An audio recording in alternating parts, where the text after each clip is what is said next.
Hello friends, welcome to my YouTube channel Utkarsh Tiwari. चलिए आज हम आप लोगों को बताते हैं प्रोटीन के क्वेश्चन और उसकी प्रैक्टिस करवाते हैं अच्छे से। तो सबसे पहले आते हैं क्वेश्चन नंबर फर्स्ट।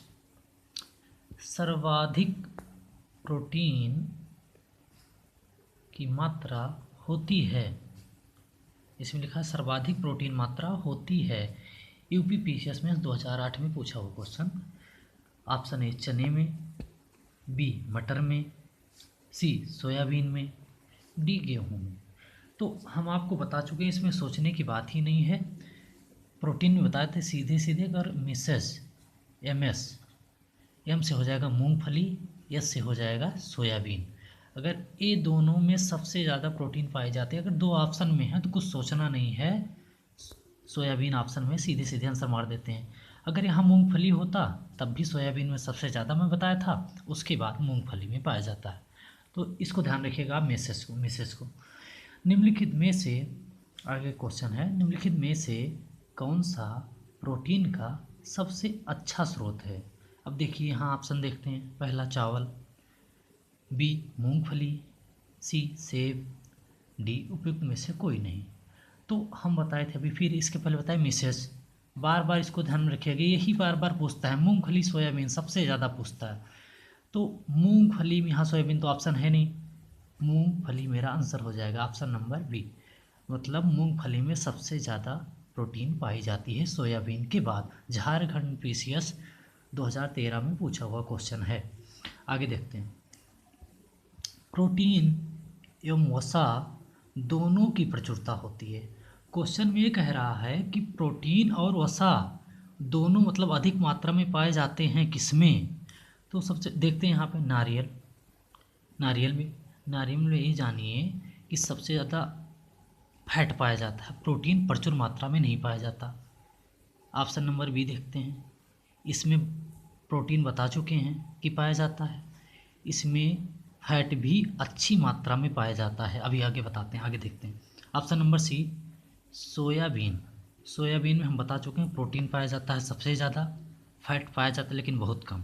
सूरजमुखी में भी फैट पाया जाता है।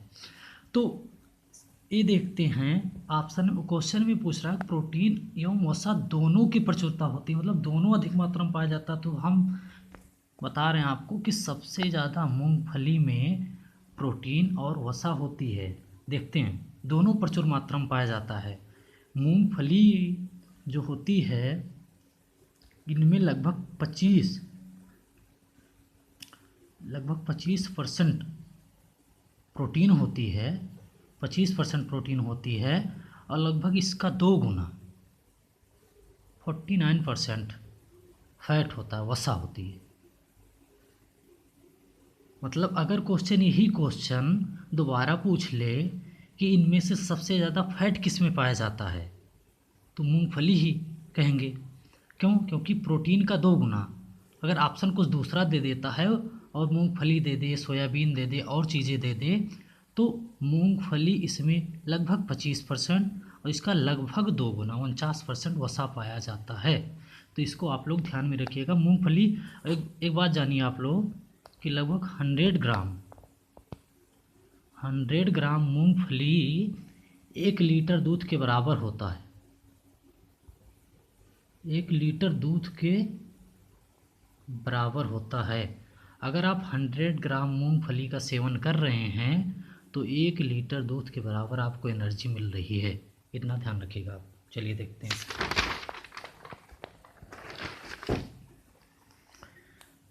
निम्नलिखित में से कौन सी प्रोटीन दूध में पाई जाती है। निम्नलिखित में से कौन सी प्रोटीन दूध में पाई जाती है। Agglutinin, option B casein, option C myosin, option D haemoglobin. तो कैसीन प्रोटीन हम आपको बता चुके हैं दूध में पाई जाती है। देखिए इसमें लोग कंफ्यूज हो जाते हैं। एक रेनिन होता है। तो रेनिन, ये जान जाए कि रेनिन क्या करता है। एक एंजाइम होता है जो लगभग 8 वर्ष के शिशुओं में पाया जाता है, और ये कैसीन को प्रोटीन पचाने में सहायक होता है।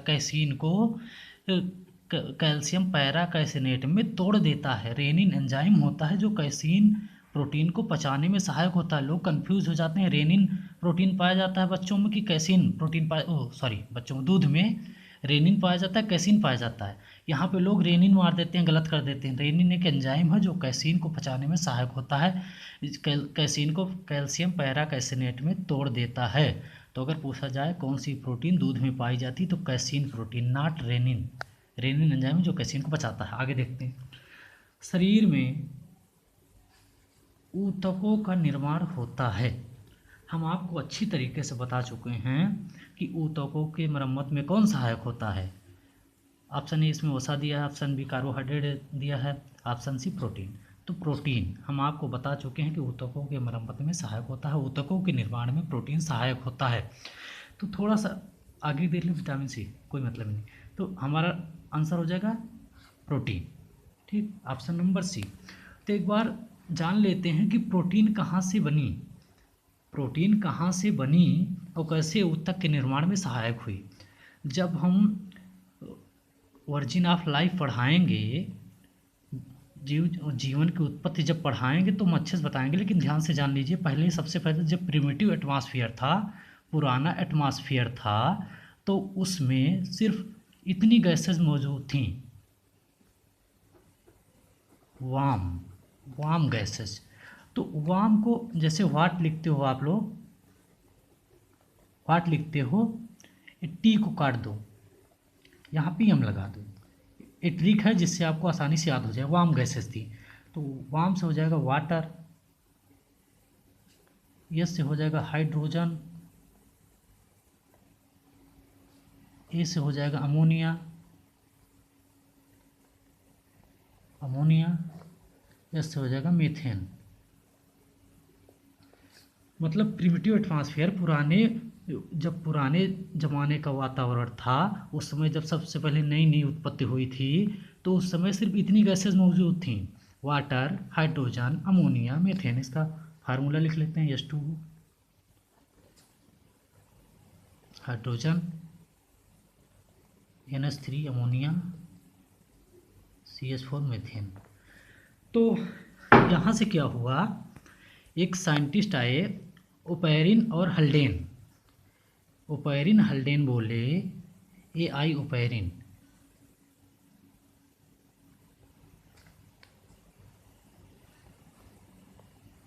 ओपेरिन हल्डेन बोले कि सारे जीवित जीव, सारी लिविंग चीज़ें, सारी लिविंग थिंग्स निर्जीव से बनी हैं।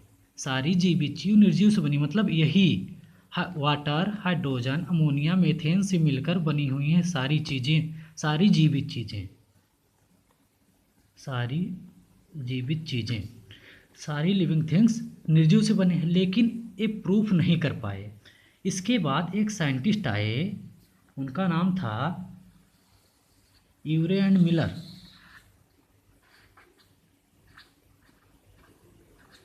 यूरे एंड मिलर आए, इन सारी गैसेस को एक कांच के पात्र में लिया। इन सारी गैसेस को, मान लीजिए कांच का पात्र है, सारी गैसेस को एक कांच के पात्र में लिया और इसमें हाई करंट दौड़ाया, हाई करंट, और इतना करंट दौड़ाया जैसे पहले के जब ब्रह्मांड की उत्पत्ति हुई थी, जो कंडीशन थी वही कंडीशन इन्होंने इनमें उत्पन्न कराया। तो इन सब मिलकर एमिनो अम्ल का निर्माण किए, एमिनो अम्ल का निर्माण किए। और एमिनो अम्ल से हम बता चुके हैं आपको, एमिनो अम्ल से प्रोटीन का निर्माण होता है। कई सारे एमिनो अम्ल मिलकर प्रोटीन का निर्माण करते हैं। एमाइड बॉन्ड द्वारा सब कुछ बता चुके हैं आपको।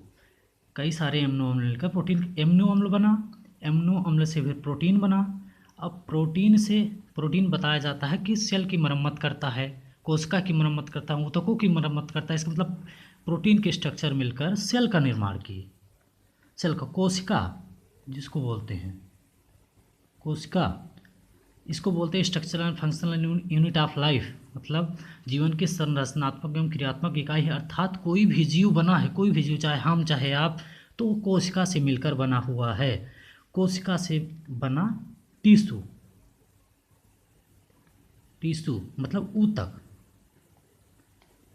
और टिश्यू से बना टिश्यू सिस्टम। टिश्यू सिस्टम मतलब ऊतक तंत्र, और ऊतक तंत्र से बना आर्गन। आर्गन, एक एक आर्गन, जैसे किडनी हुआ, लीवर हुआ, ऐसे एक एक आर्गन, आर्गन से फिर आर्गन सिस्टम।